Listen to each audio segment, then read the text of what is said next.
Capítulo 3. Acción. Vaya un día. Tuvimos hoy nuestra primera lección con el director.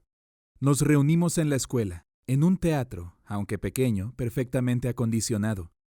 Tortsov llegó, nos miró a todos observándonos atentamente y dijo: «María, haga el favor de subir a escena». La pobre muchacha estaba aterrada. Me hizo pensar en un cachorro asustado por la manera como corrió queriendo esconderse. La alcanzamos y la llevamos a donde Tortsov, que reía como un chico. Ella se cubría la cara con las manos repitiendo todas sus exclamaciones favoritas. «¡Oh, por favor, no puedo! No, por favor, tengo miedo». «Cálmese usted», dijo él mirándola fijamente a los ojos. «Vamos a hacer una obrita. He aquí su argumento». Tortsov parecía no tener en cuenta la agitación de la muchacha. «El telón se levanta, y usted está sentada en escena, sola. Permanece sentada nada más. Luego el telón baja otra vez. Esa es toda la obra. Nada más sencillo puede imaginarse, ¿no le parece?» María no contestó, así que él la tomó del brazo y sin decir una sola palabra más, la condujo hacia el escenario. Mientras todos los demás reíamos, el director se volvió y dijo tranquilamente: «Amigos míos, están ustedes en un salón de clase. María va a participar por uno de los más importantes momentos de su vida artística. Traten de aprender cuánto deben reírse ustedes y de qué reírse». La llevó hasta en medio de la escena. Nosotros estábamos ya en silencio y esperando a que el telón se alzara. Lentamente se levantó. María estaba sentada en mitad del escenario, cerca del proscenio y de frente, cubriendo todavía su cara con las manos. Se hacía sentir un gran silencio, una atmósfera de solemnidad. Ella se dio cuenta de que algo debía suceder, de que algo debía hacerse. Primero separó una mano de frente a su cara, luego la otra, y al mismo tiempo agachaba la cabeza, tanto que no podíamos verle nada más que la punta de la nariz. Otra pausa. Era penoso, pero el director aguardaba, resuelto, en silencio, percibiendo la creciente tensión. María miró, al fin hacia la sala, pero se volvió de inmediato. No sabiendo dónde mirar ni qué hacer, comenzó a cambiar de posición, sentándose de un modo, luego de otro, adoptando torpes o descuidadas aptitudes, recargándose en el asiento hacia atrás, enderezándose, inclinándose, jalando con dificultad sus cortas faldas, mirando fijamente un punto en el piso. Durante largo tiempo, el director permaneció inexorable, pero al fin dio la señal. El telón descendió. Me precipité hacia él. Quería que me dejara probar el mismo ejercicio. Quedé colocado en el centro del escenario también. No era una función real, formal. Sin embargo, me sentí lleno de contradictorios impulsos. Estando así, en escena, estaba en exhibición. No obstante que una actitud o un sentimiento íntimo demandan soledad. Y así era. Una parte de mí mismo tendía a entretener a los espectadores a fin de que no llegaran a ellos. Mis piernas, los brazos, la cabeza, el torso, no obstante que seguían mis dictados, parecían añadir de por sí algo superfluo. Se mueve un brazo o una pierna sencillamente y de repente ya se ha vuelto uno, torciéndose y parece que estuviera posando para una fotografía. Extraño. Había estado en escena antes una sola vez, pero había sido para mí muchísimo más fácil sentarme, estar en ella afectadamente, que ahora que lo hacía sencillamente. No podía siquiera pensar en qué era lo que debía hacer. Después los demás me dijeron cómo había yo parecido sucesivamente estúpido, gracioso, confundido, culpable. El director solamente esperaba. Luego probó el mismo ejercicio con otros. «Ahora», dijo, «sigamos adelante. Más tarde volveremos a estos ejercicios y aprenderán cómo sentarse en la escena». «¿Pero no es eso lo que hemos estado haciendo?», preguntamos. «Oh, no», replicó. «Ustedes sencillamente no han estado sentados». «¿Qué debimos haber hecho entonces?». En lugar de respondernos con palabras, se levantó deprisa y subió al escenario como si fuera ahí a tratar algún negocio y se sentó pesadamente a descansar en un sillón de brazos. Igual que si estuviera en su casa. Ni hizo ni trató de hacer nada más. Sin embargo, su simple actitud, ahí sentado, era impresionante. Le observábamos, queriendo adivinar lo que pasaba en su interior. Sonrió. Nosotros también. Pareció pensativo y nosotros estábamos ansiosos de saber qué estaba pensando. Miró hacia un punto y sentimos que debíamos ver qué era lo que atraía su atención. En la vida ordinaria, uno puede no interesarse especialmente en la manera que tiene de sentarse o de permanecer sentado. Pero, por alguna razón, ahora que le ve sentado en la escena, le observa con mayor atención, más de cerca y quizá hasta siente un placer nada más de verle ahí sentado. Esto no pasó cuando los otros se sentaron en el escenario. Ni queríamos verlos ni nos importaba qué pasaría en su interior. Su desamparo y deseo de agradar eran simplemente ridículos. Con todo, aunque el director no se preocupaba en lo más mínimo por nosotros, nos sentíamos fuertemente atraídos hacia él. ¿Cuál era el secreto? Nos lo dijo él mismo. Cualquier cosa que suceda en la escena debe suceder porque haya un propósito para ello. Hasta permanecer sentado debe tenerlo. Un propósito determinado, específico, no simplemente el general de estar a la vista al público. Uno debe adquirir el derecho propio a estar ahí sentado. Y eso no es fácil. Repitamos ahora el experimento, dijo. Sin abandonar el escenario. María, suba usted aquí conmigo. Voy a actuar con usted. ¿Usted? Exclamó ella y corrió hacia la escena. Otra vez fue colocada en el sillón de brazos, en mitad del escenario, y otra vez comenzó a esperar, nerviosa, moviéndose conscientemente, calando sus faldas. El director estaba de pie, cerca de ella, y parecía buscar algo, muy cuidadosamente en su libro de notas. Entretanto, gradualmente, María fue quedándose cada vez más quieta, concentrándose hasta que estuvo inmóvil, con los ojos fijos en él. Tenía miedo de perturbarlo y no hacía más que esperar que se le ordenara hacer algo. Su actitud era natural, viva. Casi se le veía hermosa. La escena hacía resaltar sus mejores rasgos. Así pasó algún tiempo. Luego cayó el telón. ¿Cómo se siente usted ahora?, le preguntó el director mientras volvían a sus lugares en la sala. ¿Yo? ¿Por qué? ¿Actuamos ya? Por supuesto. Pero yo creí que... Si solo estuve sentada esperando a que usted encontrara lo que buscaba en su libro y me dijera lo que tenía que hacer, yo no actué para nada. Eso fue lo mejor de todo, dijo él, que usted estuvo sentada esperando y que no actuó para nada. Luego se volvió a nosotros. ¿Qué fue lo que les impresionó como más interesante?, preguntó. ¿Sentarse en la escena y mostrar los piececitos, como Sonia hizo? ¿O la figura completa, como Grisha, o estar ahí, sentado con un propósito determinado, aun siendo esto tan simple como esperar algo que va a suceder? Puede no haber en ello interés intrínseco, pero eso es vida, en tanto que mostrarse solo ustedes a sí mismos les lleva fuera de los dominios del arte vivo. En escena se debe estar siempre haciendo algo, ejecutando algo. Acción, movimiento, son las bases del arte que sigue el actor.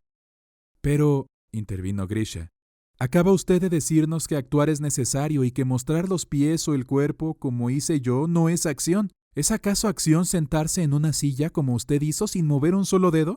Para mí eso es una falta completa de acción. No sé cuál de las dos cosas sea acción o inacción, interrumpí violentamente. Pero todos nosotros estaremos de acuerdo en que eso que Grisha llama falta de acción fue mucho más interesante que su acción. Vea usted, dijo calmadamente Tortsov dirigiéndose hacia Grisha. La inmovilidad externa de una persona sentada en escena no implica pasividad. Se puede estar así sentado sin moverse y al mismo tiempo estar en plena acción. No es eso todo. Con frecuencia la inmovilidad física es el resultado directo de un estado de intensidad interna. Y es esta actividad interna la que es, con mucho más importante desde el punto de vista artístico. La esencia del arte no reside en sus formas externas, sino en su contenido espiritual. Cambiaré la fórmula que di a ustedes hace un momento, diciendo, en la escena es necesario actuar, ya sea exteriormente o interiormente. Hagamos ahora un nuevo drama, dijo el director a María cuando ella entraba hoy al salón. He aquí un resumen de él. La madre de usted ha perdido su empleo y sus ingresos. No tiene nada que vender para pagar su instrucción en la escuela dramática y en consecuencia usted se verá obligada a no venir ya mañana. Pero una amiga ha acudido en su ayuda. No teniendo dinero en efectivo que prestarle, le ha traído un broche de piedras preciosas. Su generoso rasgo la ha conmovido, la ha emocionado. ¿Puede usted aceptar tal sacrificio? Usted no sabe a qué decidirse y trata de rehusar. Su amiga prende el broche a una cortina y sale. Usted la sigue al pasillo donde tiene lugar una larga escena de persuasión, de rechazo, de lágrimas y gratitud.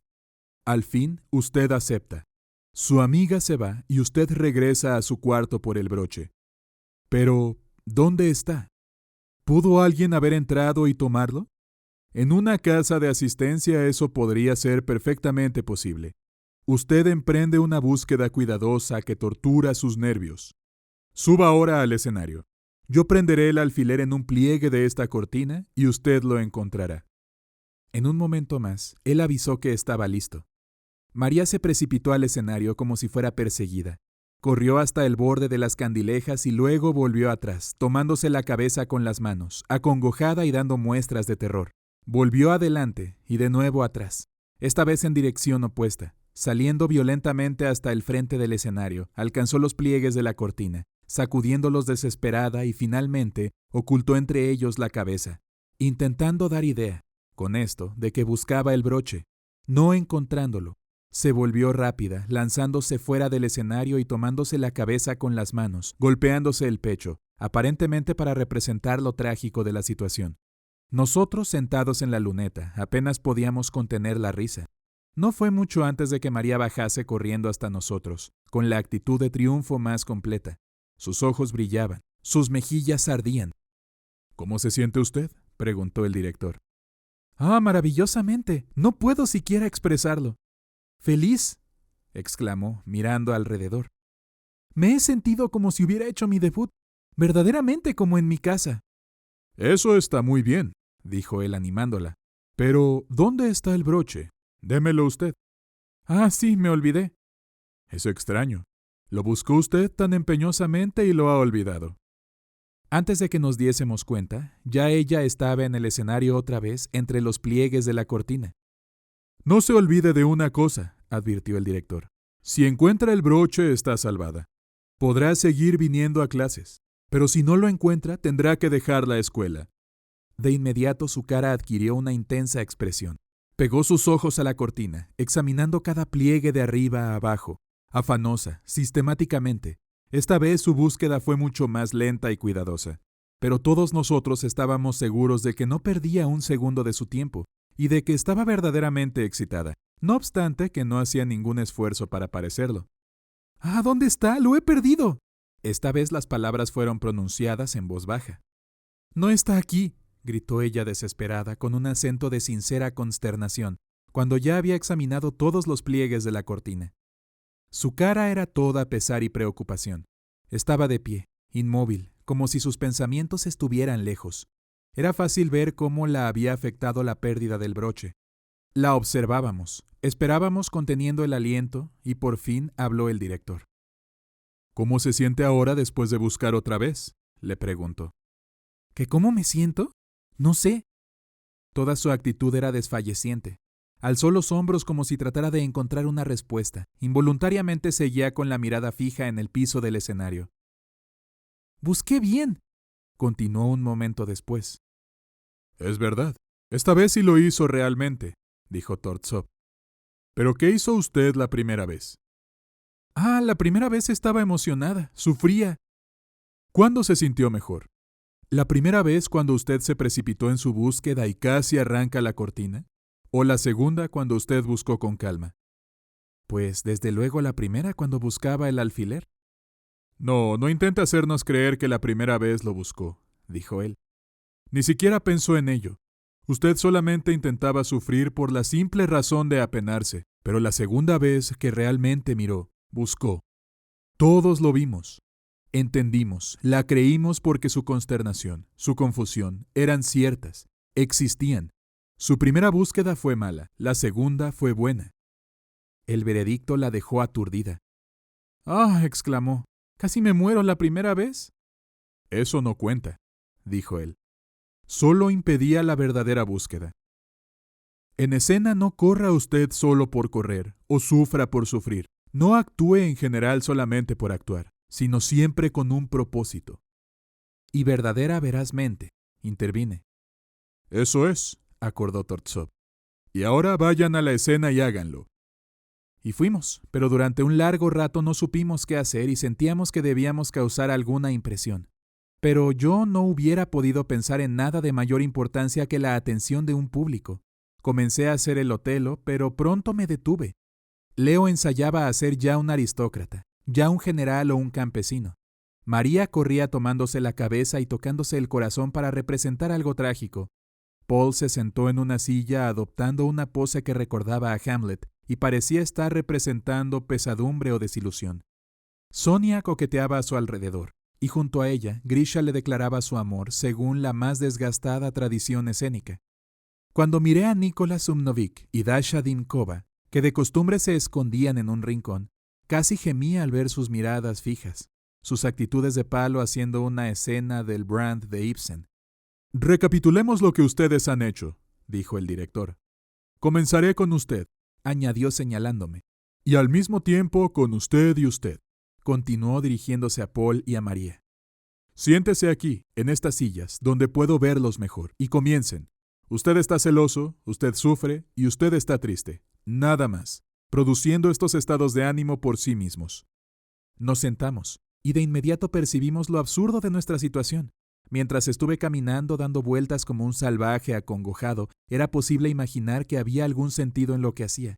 Pero estando ahí en la silla, sin ningún movimiento externo, lo absurdo de mi actuación era claro. «Bien, ¿qué creen ustedes?», preguntó el director. «¿Puede alguien estar sentado sin tener ninguna razón en absoluto para estar celoso, o conmovido, o triste? Desde luego que no es posible. Fijen esto en su memoria. En la escena no puede haber, bajo ninguna circunstancia, acción que se dirija de modo inmediato a suscitar sentimientos por el solo hecho de despertarlos. De ignorar esta regla resulta siempre solamente la más molesta y repulsiva artificialidad. Cuando ustedes escojan un fragmento de acción, dejen solos los sentimientos y el contenido espiritual.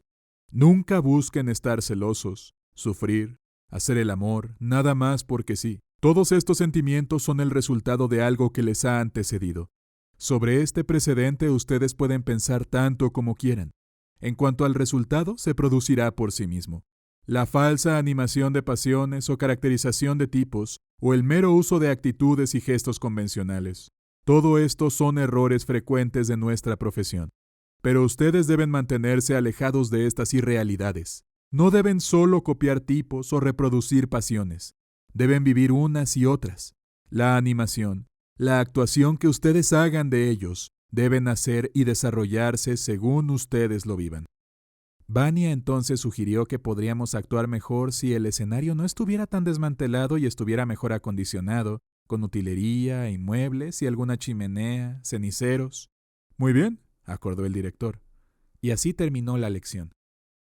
Fuimos citados para nuestro trabajo de hoy, otra vez en el escenario de la escuela, pero cuando llegamos nos encontramos con que la entrada a la sala estaba cerrada, si bien otra puerta que conducía al escenario estaba abierta. Tan pronto como entramos nos sentimos asombrados de estar en un vestíbulo. Cerca de él había un pequeño y cómodo recibidor, y en él 2 puertas. Una daba acceso al comedor y más allá una reducida recámara, la otra a un largo pasillo, al lado del cual se abría una sala brillantemente iluminada. El apartamento entero estaba construido con secciones de escenografía tomadas de producciones de repertorio. El telón de boca estaba bajado y barricado con muebles. Sintiéndonos como si no estuviéramos en las tablas, nos conducíamos como si estuviésemos en nuestra casa. Comenzamos a examinar las habitaciones y luego formamos grupos y empezamos a charlar. No se nos ocurrió a ninguno que la lección había comenzado ya. Por fin el director nos recordó que habíamos ido ahí a trabajar. «¿Qué haremos hoy?», preguntó alguien. «Lo mismo que ayer», fue la contestación. «Pero continuamos por ahí, de pie». «¿Qué es lo que pasa?», preguntó Tortsov. Fue Paul quien contestó. «No sé, ¿realmente actuar así de pronto, sin ninguna razón?». Se detuvo sin concluir. «Si es incómodo actuar sin ninguna razón, ¿por qué entonces no buscarla?», dijo Tortsov. «Yo no les impongo ninguna restricción, solo que no continúen parados ahí como estacas». «Pero», alguno aventuró, ¿no podríamos actuar por actuar nada más?». «No», reafirmó el director. «De ahora en adelante no habrá actuación si no es con un propósito.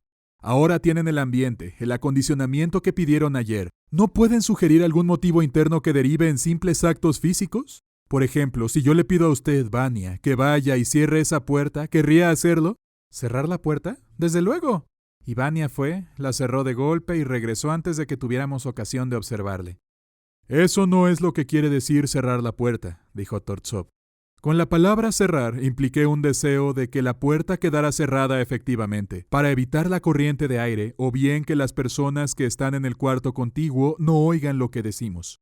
Usted solo aventó la puerta, sin ningún propósito en su mente, y de una manera que bien pudo hacer que se abriera otra vez como en efecto ha sucedido.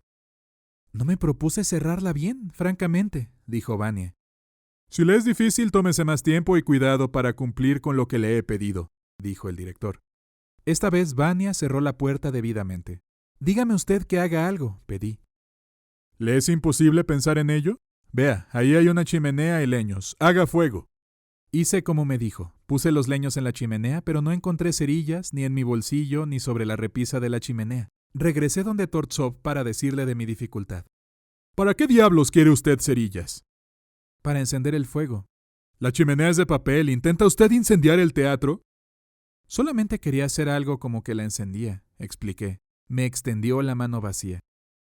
Para hacer como que enciende el fuego, imagínese que tiene cerillas, como si se tratara de frotar una cerilla. Cuando usted llegue al punto, haciendo Hamlet, en que a través de su intrincada psicología tiene que matar al rey, ¿le será muy importante tener una espada de tamaño natural en la mano? Si no la tiene, ¿será usted incapaz de terminar su actuación? Usted puede matar al rey sin espada, como puede prender fuego sin cerillas. Lo que necesita encender es su imaginación. Seguí entonces haciendo como que encendía el fuego.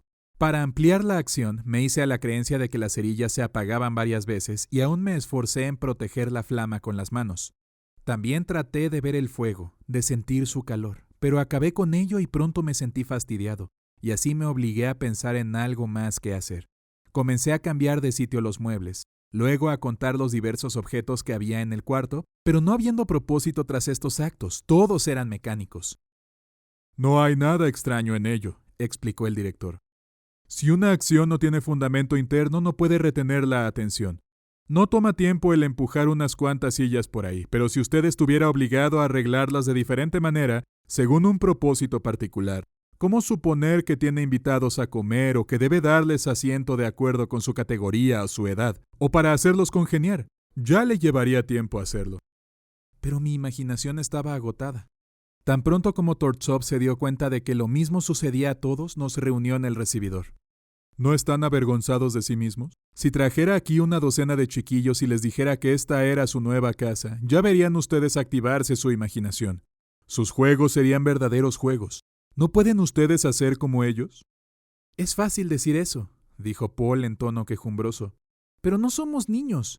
Ellos naturalmente desearían jugar, pero nosotros tendríamos que forzarnos a hacerlo. Desde luego, contestó el director. Si ustedes ni quieren ni pueden activar su imaginación, hacer saltar una chispa de ella en su interior, no tengo más que decir. Todo aquel que es realmente un artista desea crear dentro de sí mismo otra vida diferente, más profunda y más interesante que la que le rodea de ordinario.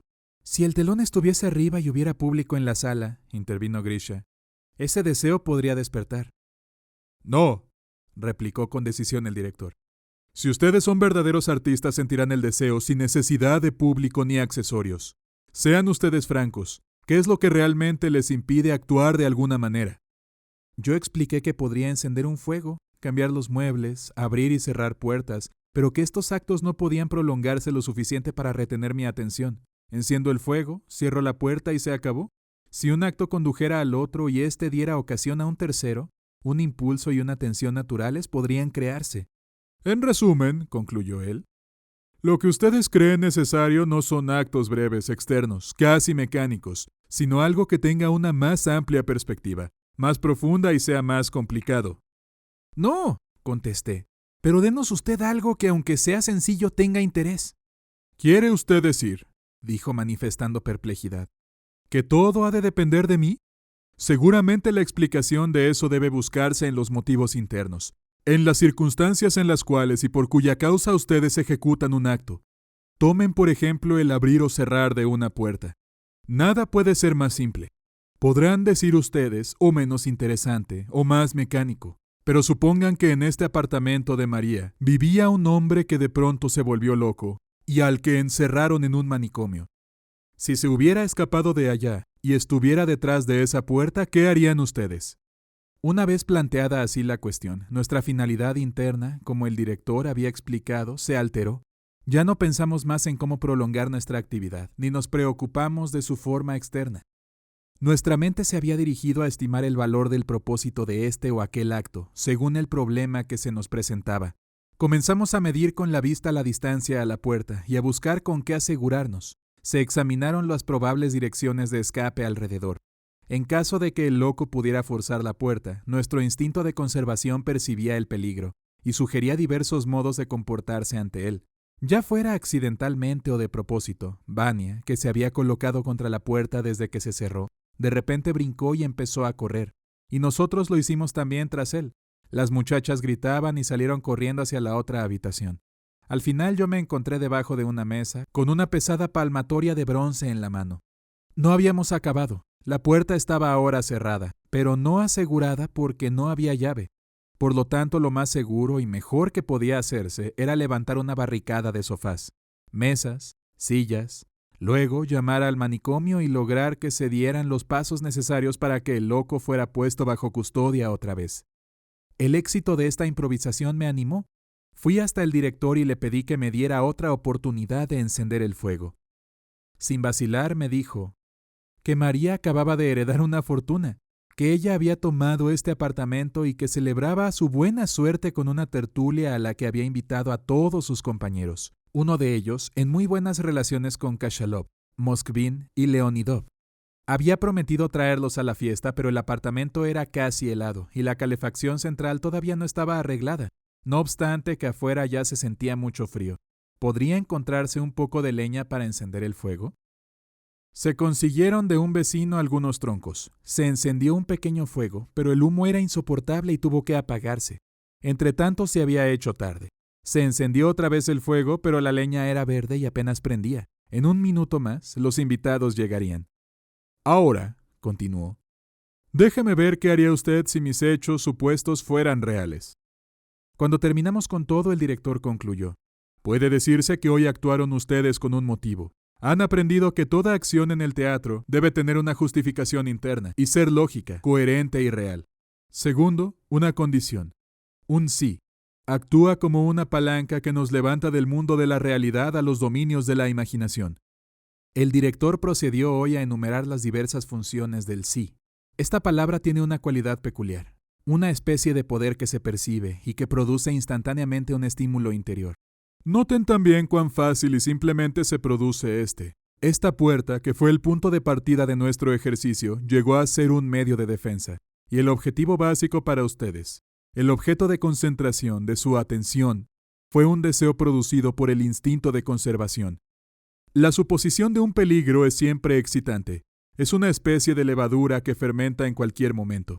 En cuanto a la puerta y la chimenea, que son objetos inanimados, nos mueven solo cuando se relacionan con algo más de mayor importancia para nosotros. Tomen en consideración también que este estímulo interior surgió sin esfuerzo ni superchería. Yo no dije a ustedes que había un loco tras la puerta. Al contrario, usando la palabra sí, hacía ver francamente que no ofrecía a ustedes sino una suposición. Todo lo que yo quería hacer era decir a ustedes qué harían si la suposición acerca del loco fuera un hecho real, dejando que ustedes sintieran lo que cualquiera en esas circunstancias dadas debe sentir. Ustedes, a su vez, no se forzaron en aceptar la suposición como una realidad, sino solo como una tal suposición. ¿Qué hubiera sucedido si en lugar de esa franca confesión mía les hubiera jurado que había real y verdaderamente un loco tras la puerta? Yo no hubiera creído tan evidente engañifa, reaccioné. Con esta cualidad especial del sí, explicó Tortsov, nadie obliga a ustedes a creer o no creer nada. Todo es claro, honrado y descubierto. Se les propone una cuestión y se espera de ustedes que respondan a ella sincera y determinadamente. En consecuencia, el secreto del efecto del sí radica primero que nada en el hecho de que no emplea la fuerza o la violencia, ni obliga al artista a hacer algo. Por el contrario, lo alienta, le anima a tener confianza en una situación supuesta. He aquí por qué, en el ejercicio de ustedes, el estímulo se produjo tan naturalmente. Esto me lleva a concretar otra cualidad del sí. Despierta una interna y real actividad, por medios también naturales. Por ser ustedes actores, no dieron una respuesta sencilla a la cuestión. Sintieron que debían responder este reto a la acción. Esta importante característica del sí lo acerca a uno de los fundamentos de nuestra escuela dramática: actividad en la creación y en el arte. Algunos de ustedes están ansiosos de poner cuanto antes en práctica lo que he venido diciéndoles. Esto está muy bien y me alegra que su deseo coincida con el mío. Apliquemos el uso del sí a un rol, dijo el director hoy. Supongan que hacemos la dramatización de la leyenda de Chekhov, en la que un inocente campesino quita una tuerca de la vía del ferrocarril para emplearla como plomo en su cuerda de pesca, por lo que es procesado y severamente castigado. Este incidente imaginario penetrará la conciencia de algunos, pero para la mayoría de la gente queda solo como una historia divertida. Nunca vislumbrarán siquiera lo trágico de las condiciones sociales y legales escondidas tras la comicidad. Pero el artista que actuará una parte en esta escena no puede reír, debe pensarla por sí mismo, y lo que es más importante, vivirla, sea lo que fuere aquello que llevó al autor a escribir la historia. ¿Cómo se conducirían ustedes en el caso? Tortsov hizo una pausa.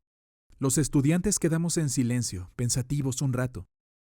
En momentos de duda, cuando sus pensamientos, sus sentimientos y su imaginación trabajan en silencio, recuerden el sí. También el autor comenzó así su trabajo, se dijo. ¿Qué sucedería si un simple campesino, que hubiera salido a pescar, tomara una tuerca de un riel? Propónganse el mismo problema añadiendo, ¿qué haría yo si se sometiera a mi juicio el caso? Yo condenaría al criminal, contesté sin vacilar. ¿Por qué? ¿En razón de haber tomado un plomo para su cuerda de pescar? Por haber robado la tuerca. Desde luego que uno no debe robar, asintió Tortsov. Pero ¿puede usted castigar severamente a un hombre por un crimen del que no tiene conciencia en lo absoluto? El hombre debió darse cuenta de que su acción podría ser la causa del descarrilamiento de todo un tren y de la muerte de cientos de personas, repliqué. ¿Solo por una pequeña tuerca? Nunca le haría creer eso, arguyó el director. Fingirla nada más. Él comprende la naturaleza de su acto, dije. Si el hombre que actúa siendo el campesino tiene talento, le probará por su actuación que es inconsciente de cualquier culpa, dijo Tortsov. Siguiendo la discusión, usó todos los argumentos posibles para justificar al inculpado, y al fin logró debilitar los míos. En cuanto lo notó, dijo: Usted ha sentido el mismo impulso interno que el juez. Probablemente experimenta. Si actuara esa parte, análogos sentimientos le acercarían al personaje.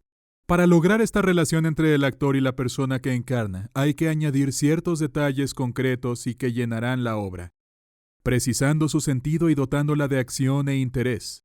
Las circunstancias que supone y enuncia el sí se originan en fuentes cercanas a nuestros propios sentimientos y tienen una poderosa influencia en la vida interna de un actor. Una vez que ustedes han establecido este contacto entre su vida y su parte, sentirán ese impulso interno, ese estímulo.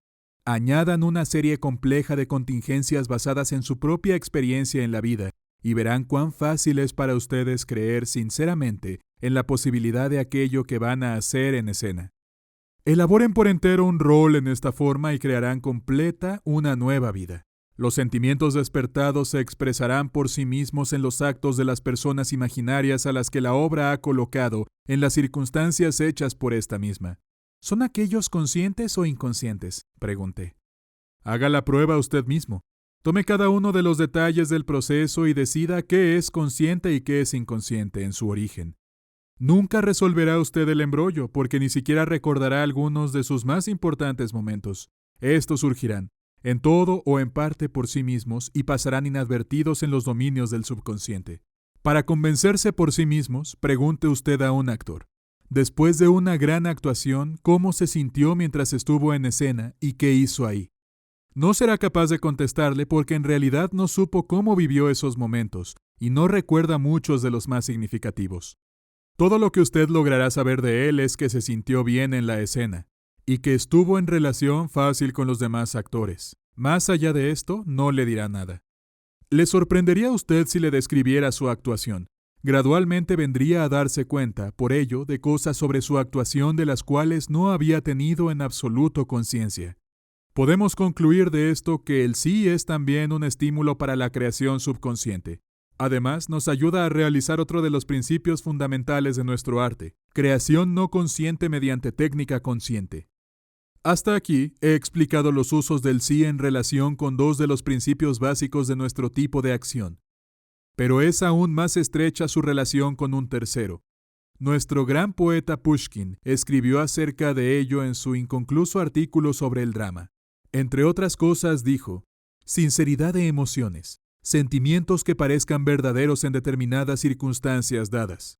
Esto es lo que pedimos de un dramaturgo. Yo añado que es también eso exactamente lo que se le pide a un actor. Piensen detenidamente en ello y luego daré un ejemplo vivo de cómo el sí nos ayuda a realizarlo. Sinceridad de emociones, sentimientos que parezcan verdaderos en circunstancias dadas. Repetí en todos los tonos. No siga, dijo el director. Está haciendo de ello una banalidad sin descubrir su significado esencial. Cuando usted no pueda comprender un pensamiento como un todo, descompóngalo en sus partes y estúdielas una por una. ¿Qué significa precisamente la expresión circunstancias dadas?, preguntó Paul. Significa el argumento de la obra, los hechos o sucesos del mismo, la época, el tiempo y lugar en que se desarrolla la acción, condiciones de vida, la interpretación que den a ello, el actor y el realizador, la producción, los decorados, el vestuario, utilería, efectos de iluminación y sonido. Todas las circunstancias, en fin, que se dan al actor para que las tome en cuenta al crear su papel. Si es el punto de partida, el desarrollo, las circunstancias dadas, no puede existir uno sin el otro, si ha de poseerse la cualidad estimulante necesaria. Sin embargo, sus funciones en cierto modo difieren. El sí impulsa a la imaginación dormida, en tanto que las circunstancias dadas construyen las bases para el mismo sí, y ambos, conjunta y separadamente, ayudan a crear el estímulo interno. ¿Y qué quiere decir sinceridad en las emociones?, preguntó Vania. Precisamente lo que expresa. Emociones vivas y humanas. Sentimientos que el actor ha experimentado ya de por sí. ¿Y luego?, insistió Vania. ¿Qué significa sentimientos que parezcan verdaderos? Al decirlo, no nos referimos a sentimientos reales en sí, sino a algo muy cercano y análogo a ellos, a emociones reproducidas indirectamente por la incitación de verdaderos sentimientos internos. En la práctica es esto, aproximadamente, lo que ustedes tienen que hacer. Primero tienen que imaginar, a su modo propio, las circunstancias dadas que la obra plantea y ofrece en la producción del realizador de ella y la propia concepción artística de ustedes. Todo este material provee de un plan general para hacer vivir al personaje que ustedes encarnarán y las circunstancias que le rodean. Es indispensable que ustedes realmente crean en las posibilidades en general de esta vida, y así llegar a acostumbrarse a ello hasta sentirse ustedes mismos, ligados a ella. Si logran esto, encontrarán en esas emociones sinceras o esos sentimientos que parecen verdaderos, se desarrollan espontáneamente en ustedes. De todas maneras, cuando apliquen este tercer principio de la actuación, olvídense de sus sentimientos, porque estos son, con mucho, de origen subconsciente y no sujetos a control directo. Dirijan toda su atención a las circunstancias dadas. Están siempre a su alcance. Ya para terminar la lección, dijo el director, puedo ahora complementar lo que afirmé en un principio sobre el sí. Su poder depende no solo de su propia agudeza, sino también de la precisión que tenga el trazo general de las circunstancias dadas. Pero, interrumpió Grisha, ¿qué se deja al actor si todo es preparado por otros? Fruslerías solo. ¿Qué quiere usted decir con fruslerías?, dijo Tortsov molesto. ¿Se imagina usted que creer en la ficción imaginada por otro y hacerla vivir es una fruslería? ¿No sabe que trabajar, componer sobre un tema sugerido por algún otro es mucho más difícil que inventar uno usted mismo? Se sabe de casos en que una mala obra adquirió fama universal por haber sido recreada por un gran actor, y es sabido que Shakespeare recreaba historias ajenas. Y esto es lo que hacemos con la labor del dramaturgo. Damos vida a aquello que está entre líneas, ponemos nuestros propios pensamientos en lo que el autor ha escrito y establecemos nuestra propia relación con los otros personajes de la obra y las condiciones en que viven. Infiltramos en nosotros mismos todos los materiales que recibimos del autor y el director, Los trabajamos y complementamos con nuestra propia imaginación, y este material llega a ser parte de nosotros, espiritual y aún físicamente. Nuestras emociones son sinceras y como resultado último tenemos una actividad real, verdadera y productiva, totalmente, íntimamente entretejida a la trama de la obra. Y a esta tremenda labor solo usted le llama fruslerías. No, ciertamente eso es creación y es arte. Con estas palabras terminó la lección. Hoy hicimos una serie de ejercicios, consistentes en plantearnos problemas que nosotros mismos poníamos en acción, tales como escribir una carta, arreglar un cuarto, buscar un objeto perdido, esto rodeado de toda suerte de suposiciones. El objeto, el propósito era ejecutar todo bajo las circunstancias que nosotros mismos habíamos creado. A estos ejercicios, el director daba tanta importancia que trabajaba de firme, entusiásticamente en ellos. Después de hacer un ejercicio con cada uno de nosotros, dijo: «Este es el principio del buen camino. Lo encontraron ustedes por propia experiencia. Por ahora no debe haber otra manera de ponerse en contacto con una parte o una obra.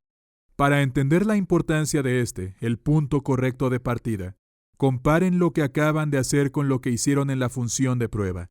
Con las excepciones de escasos y accidentales momentos en la actuación de María y la de Costia, todos ustedes empezaron su labor justamente por donde debían terminarla.